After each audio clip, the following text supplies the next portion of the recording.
بسم الله الرحمن الرحيم الحمد لله رب العالمين والعاقبة للمتقين والصلاة والسلام على سيدنا محمد وعلى آله وأصحابه أجمعين اما بعد۔ اس سے گزشتہ نشست کے اندر سنن رواتب کی اہمیت اور اس کے فضائل کو ذکر کیا گیا تھا۔ آج اسی سلسلے سے متعلق دوسری نشست ہے جس میں انشاءاللہ سنن رواتب یعنی نمازوں کی جو سنتیں ہیں،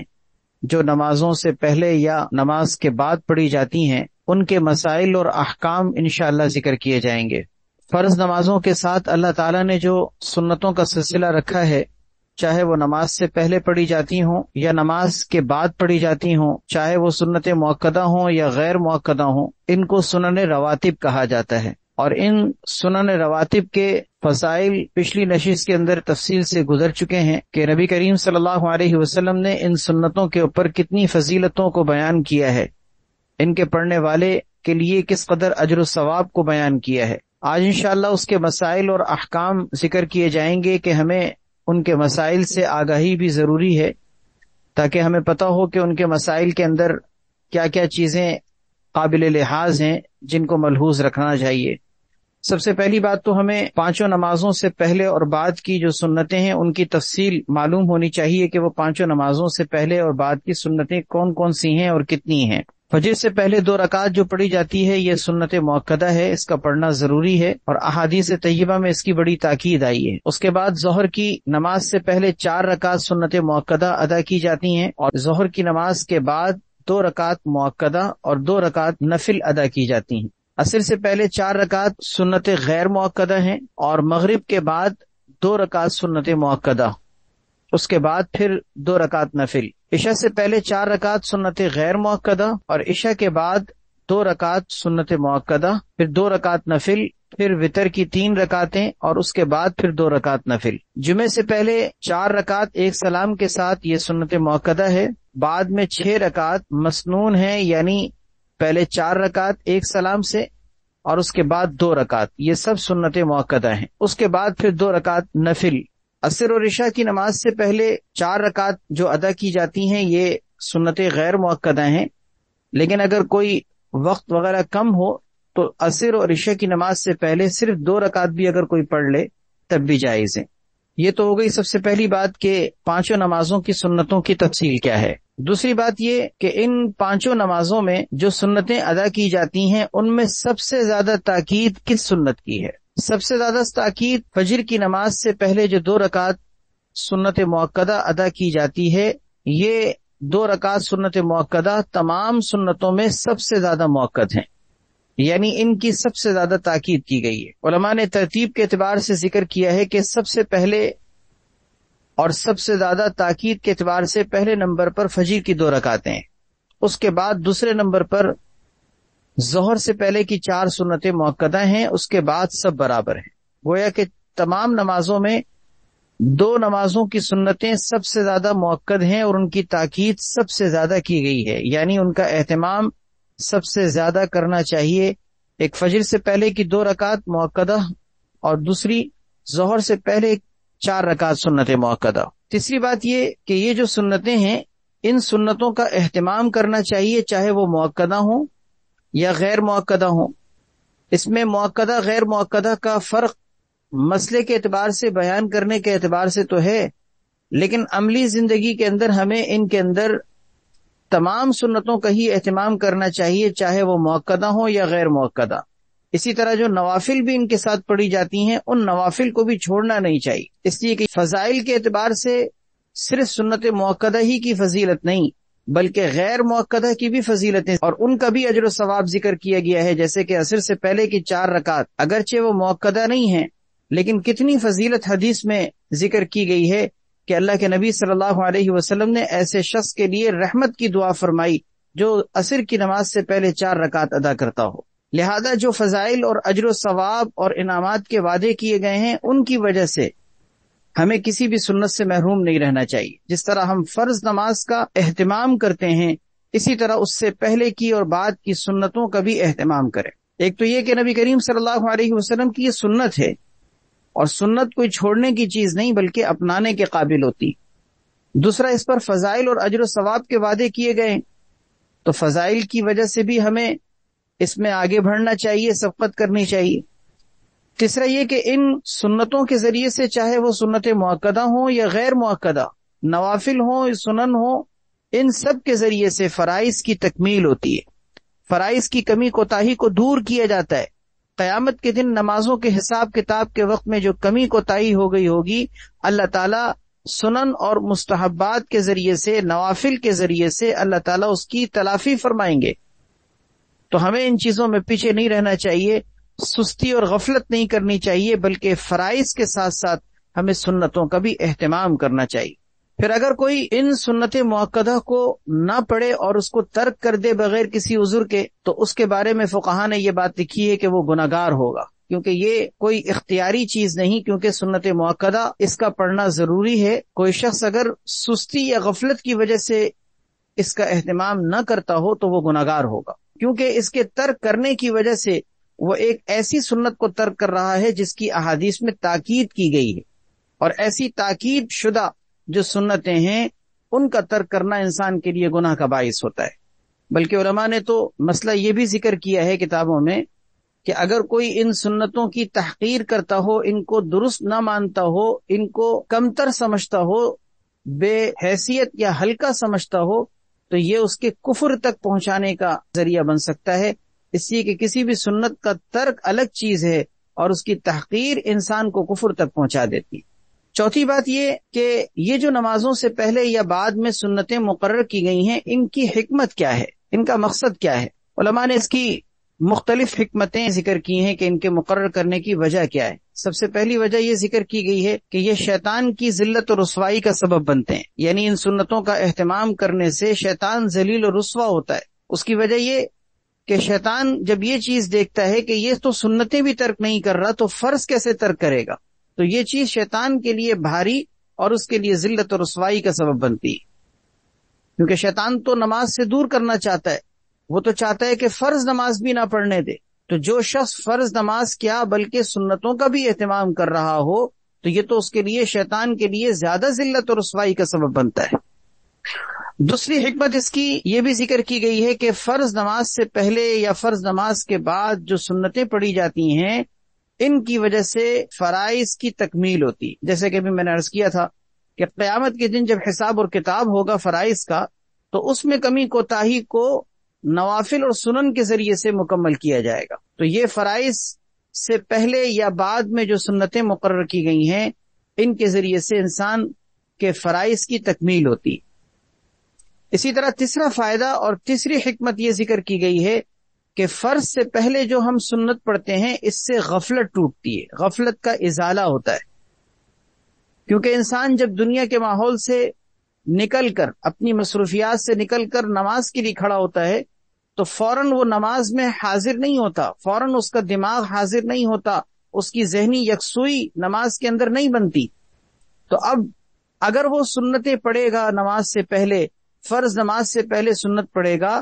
تو اس کی وہ جو دنیا کی توجہات ہیں وہ ختم ہوں گی، غفلت ٹوٹے گی، نماز میں یکسوئی کا ذہن بنے گا، اور اس سنت کے بعد وہ فرض نماز زیادہ یکسوئی کے ساتھ اور دل جمعی کے ساتھ ادا کر سکے گا۔ اسی لیے فرض نماز سے پہلے 2 رکعت 4 رکعت سنتیں اس لیے مقرر کی گئیں تاکہ دنیا کی مصروفیتوں سے نکل کر، غفلت سے نکل کر ہمارے لیے فرض نماز دل جمعی کے ساتھ ادا کرنا آسان ہو سکے۔ اس کے بعد 5ویں بات یہ ہے کہ سنتیں انسان کو ہر حال میں پڑھنا چاہیے، چاہے وہ انسان سفر میں ہو، چاہے وہ اپنے مقام پر ہو، یعنی اپنے قیام کی حالت میں ہو، ہر حالت میں انسان کو اس کا اہتمام کرنا چاہیے۔ لیکن سفر میں شریعت کی طرف سے یہ رخصت ہے اور آسانی ہے کہ آپ اگر سفر میں سنتیں چھوڑ دیں تو کوئی حرج نہیں ہے۔ ٹریولنگ کے دوران اگر کہیں آتے جاتے آپ سفر کے دوران اگر فرض نماز پر اکتفا کر لیں، سنتیں نہ پڑھیں تو شرعی اعتبار سے گناہ نہیں ہوگا۔ لیکن فجر کی جو سنتیں ہیں وہ سفر کے اندر بھی ترک نہیں کرنی چاہیے۔ اس کی وجہ ابھی میں نے جیسے کہ عرض کی تھی کہ فجر کی سنتیں ایسی سنتیں ہیں کہ جن کی تاکید تمام سنتوں میں سب سے زیادہ ہے۔ حدیث کے مطابق نبی کریم صلی اللہ علیہ وسلم نوافل و سنن میں سب سے زیادہ اہتمام فجر کی سنت کا کرتے تھے، اور آپ اس کے چھوڑنے کے بارے میں فرماتے تھے کہ اس کو کبھی نہ چھوڑنا حتیٰ کہ تمہیں گھوڑے بھی اپنے پاؤں سے رون ڈالیں، یعنی ایسے حالات بھی پیش آ رہے ہوں تب بھی فجر نہ چھوڑو، فجر کی سنتیں نہ چھوڑو۔ تو اس لیے علماء نے ان احادیث کی وجہ سے یہ ذکر کیا ہے کہ سفر میں اگرچہ تمام نمازوں کی سنتیں آپ پڑھنے نہ پڑھنے کا اختیار رکھتے ہیں، لیکن فجر کی سنتوں کو پھر بھی پڑھنا چاہیے۔ سفر میں کسی جگہ اگر ٹھہرے ہوئے ہوں، جیسے کہیں اسٹے کیا ہوا ہے، کچھ دن کے لیے آپ نے کہیں پر قیام کیا ہوا ہے اور آپ کے پاس وقت بھی ہے، آسانی بھی ہے، تو سنتیں پڑھ لینی چاہیے۔ لیکن اگر چلتے ہوئے مثلاً کہیں اترے ہیں، آپ کسی بس اسٹیشن پہ ہیں، کسی ایئرپورٹ پہ ہیں، وہاں پر آپ کے پاس ٹائم شارٹ ہوتا ہے، تو اگر وہاں پر آپ صرف فرض پڑھنے پر اکتفا کر لیں، صرف فرض پڑھ لیں، تب بھی کافی ہوتا ہے۔ سنتوں کے بارے میں ایک اور مسئلہ، چھٹا مسئلہ یہ سمجھنے کا ہے کہ انسان کو سنتیں بغیر کسی عذر کے بیٹھ کر نہیں پڑھنی چاہیے، کھڑے ہو کے پڑھنی چاہیے، اس لیے کہ سنتیں بھی ایک ایسی نماز ہے کہ جس کا پڑھنا ضروری ہے۔ لہذا جس طرح ہم فرض نماز بغیر کسی عذر کے بیٹھ کے نہیں پڑھ سکتے، تو سنت مؤکدہ کو بھی بغیر کسی عذر کے بیٹھ کے نہیں پڑھنا چاہیے۔ اس کی وجہ یہ کہ یہ ایک ضروری نماز ہے، لہذا اس کا حکم نوافل کی طرح نہیں ہوتا، کیونکہ نفل نماز کے پڑھنے میں تو اختیار ہوتا ہے نا، کہ آپ کی مرضی ہے، آپ کھڑے ہو کے پڑھنا چاہیں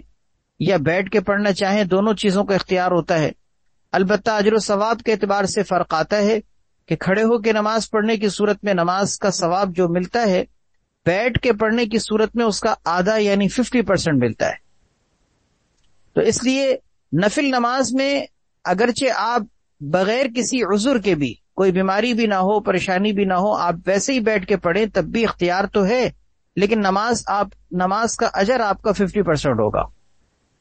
لیکن سنتیں جو سنت مؤکدہ ہے، جیسے فجر سے پہلے کی سنت، ظہر سے پہلے کی 4 سنتیں، یا ظہر کے بعد کی 2 سنتیں، یا مغرب کے بعد کی 2 سنتیں، یا عشاء کے بعد کی 2 سنتیں، یہ جو سنتیں مؤکدہ ہیں، ان کو بغیر کسی عذر کے بیٹھ کے نہیں پڑھنا چاہیے، کیونکہ فرض نماز کی طرح ان کی اہمیت ہے اور ان کا پڑھنا ضروری ہے، اس لیے ان کو بغیر کسی عذر کے بیٹھ کے نہیں پڑھنا چاہیے۔ ان سنتوں کے بارے میں ایک اور اہم مسئلہ یہ ہے کہ ان سنتوں کو بہتر یہ ہے کہ مسجد میں پڑھنے کے بجائے گھر میں پڑھیں۔ مسجد میں فرض نماز پڑھ کے آپ گھر میں آ کر اگر سنتیں ادا کریں تو یہ زیادہ بہتر ہے۔ اگرچہ ان سنتوں کو آپ مسجد میں بھی پڑھ سکتے ہیں، گھر میں بھی پڑھ سکتے ہیں، کوئی حرج نہیں، دونوں جگہ درست ہے، لیکن احادیث طیبہ میں اللہ کے نبی صلی اللہ علیہ وسلم نے گھر میں پڑھنے کو زیادہ بہتر قرار دیا ہے۔ چنانچہ 1-2 حدیثیں میں ذکر کرتا ہوں، ویسے کافی حدیثیں ہیں۔ مشکوٰۃ شریف کی روایت ہے، بخاری مسلم کے اندر یہ روایت موجود ہے کہ اجعلوا فی بیوتکم من صلاتکم،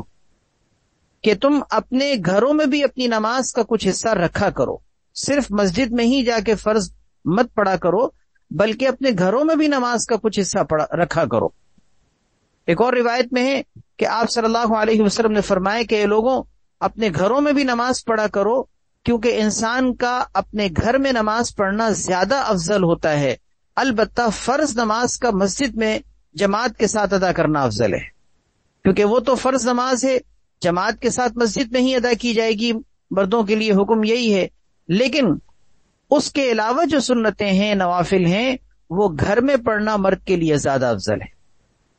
اسی طرح مسلم شریف کی روایت ہے کہ جب تم میں سے کوئی شخص مسجد میں اپنی نماز یعنی فرض نماز کمپلیٹ کر لے تو اس کو چاہیے کہ اپنی نماز میں سے کچھ حصہ اپنے گھر کے لیے بھی رکھے، کیونکہ اللہ تعالیٰ اس کے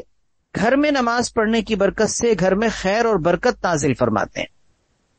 اس کا مطلب یہ ہوا کہ گھر میں جو نماز پڑھی جاتی ہے، گھر میں جو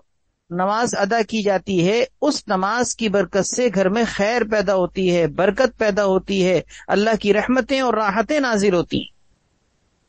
کتنے مبارک ہوتے ہیں وہ گھر جن گھروں کے اندر مصلے بچھائے جاتے ہیں، سجدے کیے جاتے ہیں، عبادتیں کی جاتی ہیں، بندگی کے کام کیے جاتے ہیں، تلاوت کی جاتی ہے، اللہ رب العزت کو یاد کیا جاتا ہے، وہ گھر کتنے مبارک ہے۔ سوچے ذرا وہ گھر کتنا بابرکت ہے، جس میں صبح صبح اندھیرے میں گھر والے اٹھ رہے ہیں، مرد مسجد کی طرف جا رہے ہیں، عورتیں نماز کے لیے مصلی بچھا رہی ہیں، کتنا پیارا وہ ماحول اور کتنا بابرکت وہ ماحول ہوتا ہے۔ تو حدیث کے مطابق اللہ تعالیٰ گھر میں نماز پڑھنے کی برکت سے گھر میں خیر اور برکت نازل فرماتے ہیں۔ خود نبی کریم صلی اللہ علیہ وسلم کا معمول تھا کہ جیسے ہی صبح صادق ہوتی تھی، یعنی فجر کی نماز کا وقت داخل ہوتا تھا، آپ فجر کی 2 رکعت سنت گھر سے پڑھ کر پھر مسجد کے لیے نکلا کرتے تھے۔ اس سے معلوم ہوا کہ مردوں کو بھی گھر کے اندر سنتیں ادا کرنی چاہیے، البتہ مسجد میں پڑھ لیں یا گھر میں پڑھ لیں، دونوں باتوں کا اختیار ہے۔ لیکن اس میں ایک بات علماء نے اور بھی اہم ذکر کی ہے کہ اگر کوئی مسجد میں فرض نماز پڑھ کے یہ سوچ کے گھر میں جائے کہ میں گھر میں سنتیں پڑھوں گا، لیکن اس کو اپنے بارے میں پتہ ہے کہ مجھ سے غفلت ہو جائے گی، گھر میں جا کے کام میں لگ جاؤں گا، راستے میں کوئی مصروفیت ہو جائے گی یا اور کوئی ایسی مشغولیت ہو جائے گی جس سے میری سنتیں چھوٹ جائیں گی، اگر اس بات کا امکان ہے تو پھر آپ گھر میں پڑھنے کے بجائے مسجد سے پڑھ کے نکلیں،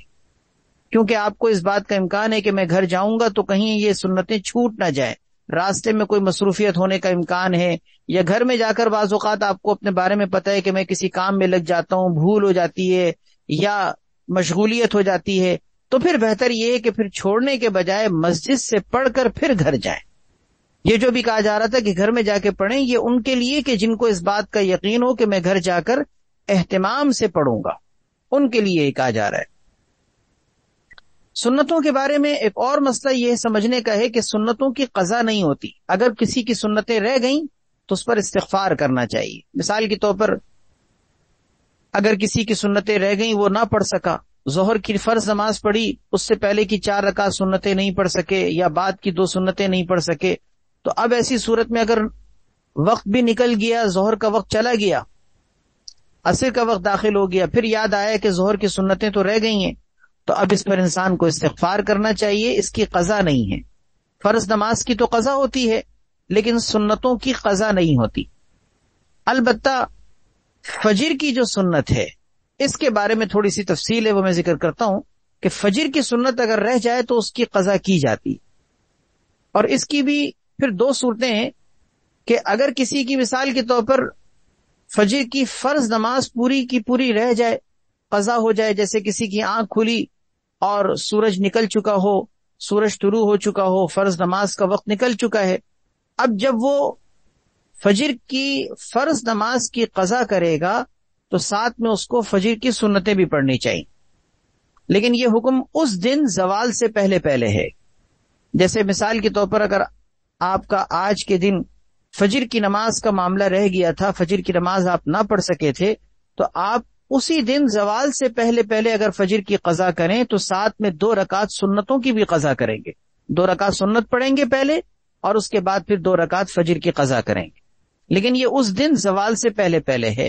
اگر آپ نے اس دن زوال سے پہلے پہلے فجر کی قضا نہیں کی، زوال کا وقت آ گیا، پھر اس کے بعد ظہر کا وقت داخل ہونے کے بعد اگر آپ نے فجر کی قضا کی ہے تو اب آپ صرف 2 رکعت فجر کی فرض نماز کی قضا کریں گے، سنتوں کی قضا کا جو ٹائم تھا وہ نکل چکا ہے۔ یہ اس وقت ہے جبکہ فجر کی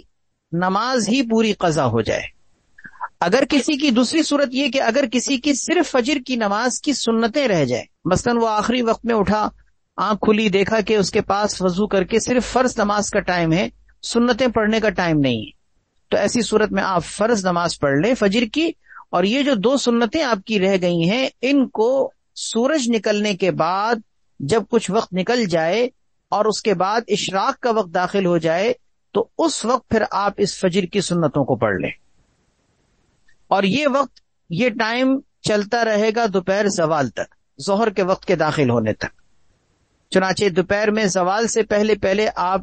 جب بھی فجر کی سنتیں قضا کرنا چاہیں آپ کر سکتے ہیں، لیکن جب زوال کا وقت آ گیا تو وہ جو فجر کی سنتیں رہ گئی تھیں اب ان کو پڑھنے کا ٹائم نکل گیا۔ اس کا مطلب یہ ہوا کہ 2 صورتیں ہو گئیں، فجر کی فرض نماز قضا ہو جائے تو اس دن زوال سے پہلے پہلے فجر کے ساتھ سنتیں بھی پڑھیں، اگر صرف فجر کی سنت رہ گئی تھی تو اس دن زوال سے پہلے پہلے آپ فجر کی سنتوں کی قضا کریں۔ یہ فجر کی سنتوں کا خاص طور پر حکم اس لیے ہے کیونکہ فجر کی سنتوں کے بارے میں جیسے کہ میں نے عرض کیا کہ تاکید بہت زیادہ ہے، اس کی نبی کریم صلی اللہ علیہ وسلم حد درجہ تاکید فرمایا کرتے تھے، اسی لیے سنتوں کا معاملہ، فجر کی سنتوں کا معاملہ دوسری سنتوں کے مقابلے میں الگ ہے۔ اگر آپ اپنی سابقہ زندگی کی قضائے عمری پڑھ رہے ہیں، آپ کی زندگی کی کچھ قضا نمازیں آپ کے ذمہ لازم ہیں، اور آپ قضا نمازیں پڑھ رہے ہیں تو آپ صرف فرائض پڑھیں گے، سنتوں کی قضا نہیں کی جائے گی۔ اس کی وجہ یہ کہ وہی بات جیسے کہ میں نے بھی عرض کیا تھا کہ سنتوں کی قضا نہیں ہوتی، صرف فرض کی قضا ہوتی ہے، سنتوں کے رہنے پر استغفار کیا جاتا ہے۔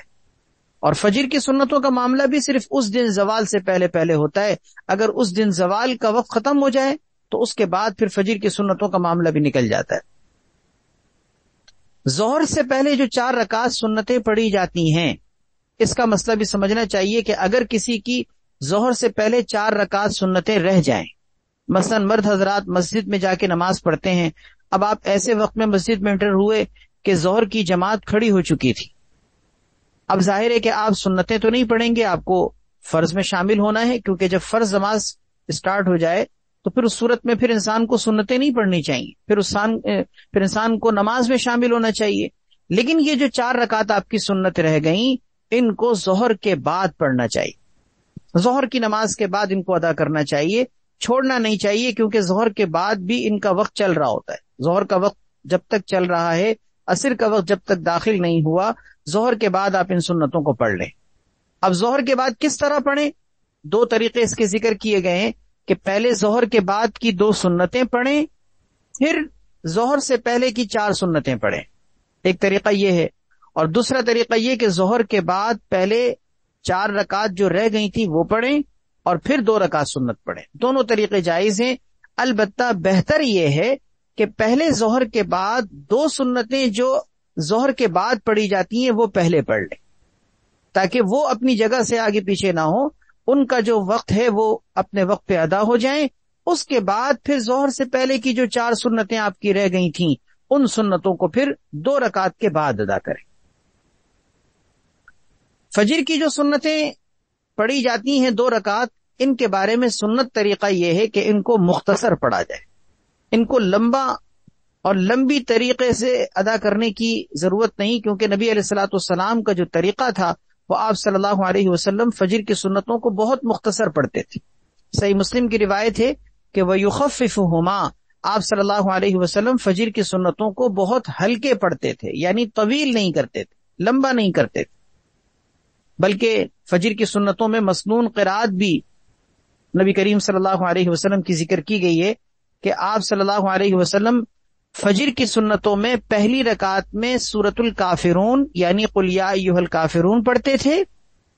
اور دوسری رکعت میں سورۃ الاخلاص یعنی قل ھو اللہ احد پڑھتے تھے۔ یہ سنت ہے،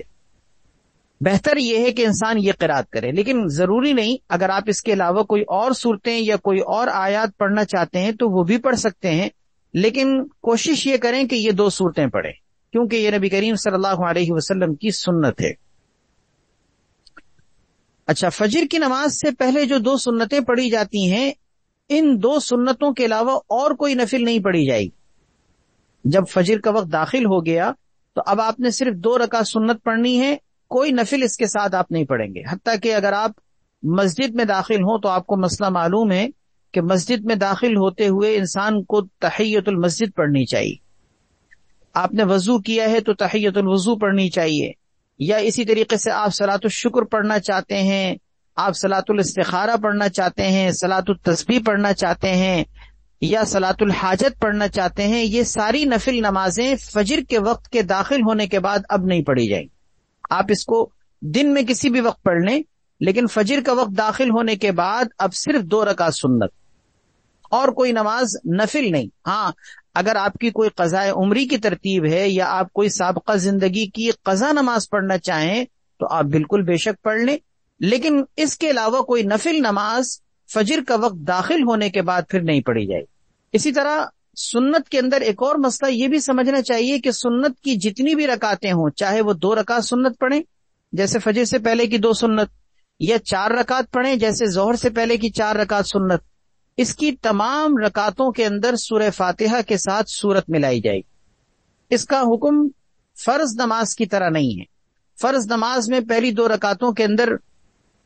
سورہ فاتحہ کے ساتھ سورت ملائی جاتی ہے، آخری 2 رکعتوں میں صرف سورہ فاتحہ پڑھی جاتی ہے، سورت نہیں ملاتے۔ لیکن سنت کی جتنی بھی رکعتیں ہوں، 2 ہوں یا 4، اس میں سب کے اندر سورہ فاتحہ بھی پڑھیں گے اور اس کے ساتھ سورت بھی ملائی جائے گی۔ اچھا، سنت اگر غیر مؤکدہ ہے، جیسے عصر سے پہلے یا عشاء سے پہلے 4 رکعت پڑھی جاتی، تو اس کے اندر سنت غیر مؤکدہ کی 4 رکعتوں کے پڑھنے کا طریقہ بہتر یہ ہے کہ آپ 2 رکعت نماز پڑھ کے تشہد پڑھتے ہوئے عبدہ و رسولہ تک پڑھنے کے بجائے آخر تک دعائیں وغیرہ سب پڑھیں. یعنی آپ درود شریف بھی پڑھیں، اللہم انی ظلمت بھی پڑھیں، اور بھی جو دعائیں آپ پڑھتے ہیں وہ سب پڑھیں، اور سلام نہ پھیریں، تیسری رکعت کے لیے پھر کھڑے ہو جائیں. یہ بہتر طریقہ ہے. ورنہ عام طور پر تو 4 رکعت کے اندر آپ کو معلوم ہے نا کہ پہلے قاعدے کے اندر عبدہ و رسولہ تک پڑھنے کے بعد کھڑے ہو جاتے ہیں. یہ سنت مؤکدہ کا بھی اور فرض کا بھی طریقہ ہے. عبدہ و رسولہ سے آگے درود شریف نہیں پڑھا جاتا. پہلے قاعدے کی بات کی جا رہی ہے، دوسرے قاعدے کی نہیں. لیکن اگر عصر سے پہلے کی 4 رکعت سنت ہے یا عشاء سے پہلے کی 4 رکعت سنت ہے، تو اس میں بہتر اور افضل یہ ہے کہ 2 رکعت پڑھ کے جو قاعدہ کیا جائے گا، یعنی پہلا قاعدہ کیا جائے گا، اس میں تشہد کے بعد کے درود شریف اور دعائیں وغیرہ ساری چیزیں پڑھیں، پھر تیسری رکعت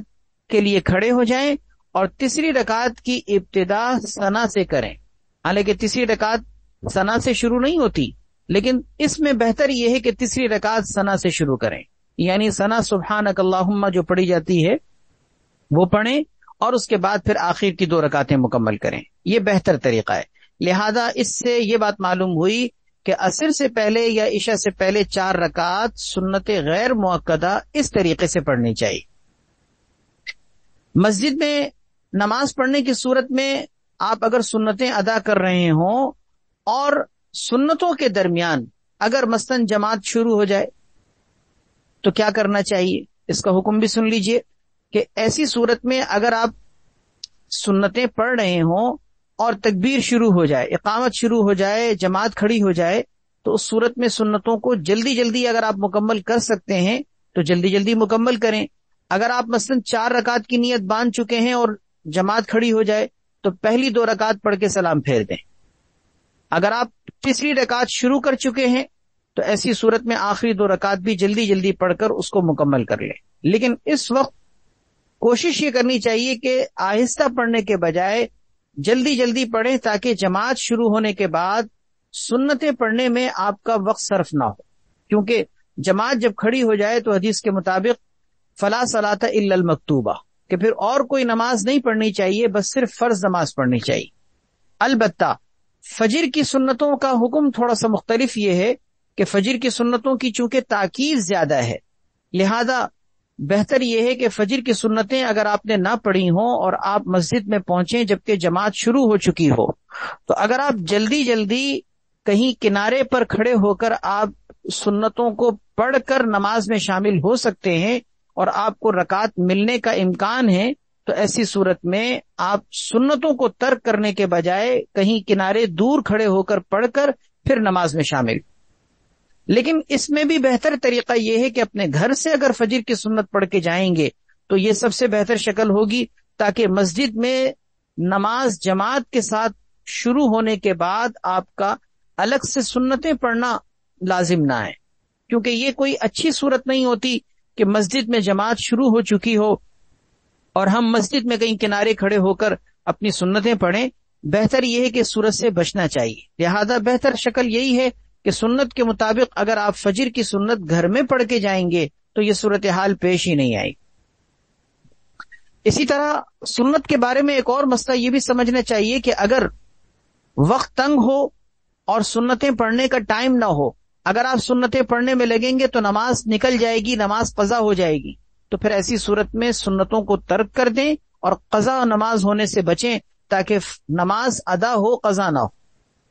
اس کو ایک مثال سے سمجھیں. مثال کے طور پر آپ کی فجر کی نماز میں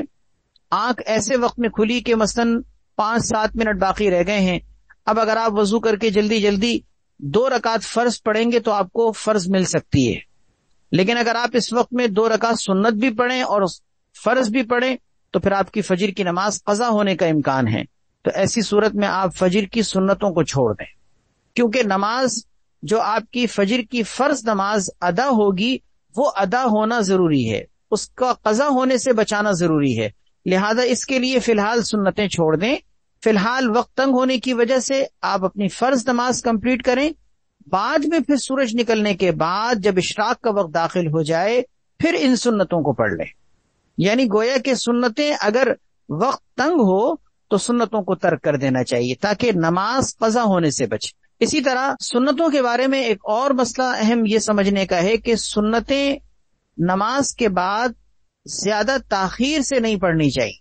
کوشش کرنی چاہیے کہ جلدی پڑھ لیں، درمیان میں کسی چیز کا گیپ نہ آئے. مثلاً فرض نماز پڑھنے کے بعد آپ یہ سوچیں کہ چلو میں پہلے کھانا کھا لوں پھر سنتیں پڑھوں گا، چلو میں پہلے چائے پی لوں پھر سنتیں پڑھوں گا، پہلے میں فلاں کام کر لوں پھر سنتیں پڑھوں گا. اگر کوئی ضروری چھوٹا موٹا کام ہے جیسے کچن میں جا کے آپ نے ہانڈی میں چمچہ چلانا ہے، عورتوں کے ساتھ معاملات ہوتے ہیں کہ بھئی سلام پھیر کے جا کے تھوڑا کچن دیکھ لیا اس کے بعد سنتیں پڑھ لی، ٹھیک ہے یہ چھوٹا موٹا کام ہے، ضروری کام میں آتا ہے. لیکن اس کے علاوہ بیٹھ کے بات چیت میں لگنا، کھانا کھانے میں لگنا یا اسی طریقے سے کوئی غیر ضروری کام میں لگنا، اس سے بچنا چاہیے کیونکہ سنتوں میں تاخیر پسند نہیں کی گئی. کوشش یہ کی جائے کہ نماز فرض ادا کرنے کے بعد بغیر کسی گیپ کے، بغیر کسی تاخیر کے سنتیں پڑھیں، کیونکہ سنتیں جتنی زیادہ فرض نماز کے ساتھ ملی ہوئی ہوں گی اتنا بہتر ہے. حتیٰ کہ بعض علماء نے تو یہ ذکر کیا ہے کہ اگر آپ اپنی دنیا کے کاموں میں لگ گئے، بات چیت میں لگ گئے، کھیل کود میں لگ گئے، کھانے پینے میں لگ گئے، پھر آپ سنتیں پڑھیں تو یہ سنتیں پھر سنتیں نہیں ہوتی، پھر نفل ہوتی ہیں. کیونکہ ان کی جو اہمیت تھی وہ دنیا کے کام کاج کے بغیر ان کے پڑھنے کی اہمیت تھی. جب آپ کام کاج میں لگ گئے، اپنے مصروفیات میں لگ گئے، اب ان سنتوں کو تاخیر سے پڑھنے کی صورت میں نفل کی حیثیت سے یہ ہوں گی، یہ سنتیں نہیں ہوں گی. اللہ تبارک و تعالی سے دعا ہے کہ اللہ تعالی ہمیں فرائض کا بھی خوب اچھے طریقے سے اہتمام نصیب فرمائے اور فرائض کے ساتھ ساتھ ان کے آگے پیچھے پڑھی جانے والی جو سنتیں ہیں ان کا بھی ہمیں اللہ تعالی اہتمام کرنے کی توفیق عطا فرمائے. وآخر دعوانا الحمد للہ رب العالمین.